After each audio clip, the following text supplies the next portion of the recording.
புரோட்டாவுக்கு ஒரு காலம் வந்தால் நம்ம சால்னாவுக்கும் ஒரு காலம் உண்டுன்னு சொல்லுவேன். நான் தான் உங்கள் தாய் கிளவி வந்திருக்கேன். நம்ம ஊரில் புரோட்டாவுக்கு சால்னா ஊற்றி கொடுக்கலன்னா ஹோட்டலையே அடித்து நொறுக்கிடுவாங்க. சால்னா வச்சுட்டு போ.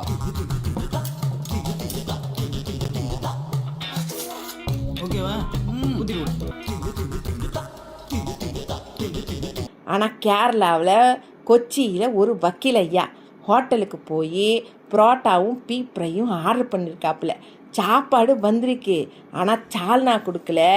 ஏன் கொடுக்கலன்னு கேட்டதுக்கு அதெல்லாம் தர முடியாதுப்பான்னு ஹோட்டல்காரன் கையை விரிச்சிட்டானா. சும்மா விடுவார நம்ம ஆள். எனக்கு மன உளைச்சல் ஆயிடுச்சின்னு நுகர்வோர் நீதிமன்றத்தில் போய் 1,00,000 ரூபாய் நஷ்ட ஈடு கேட்டு கேஸ் போட்டிருக்காப்புல.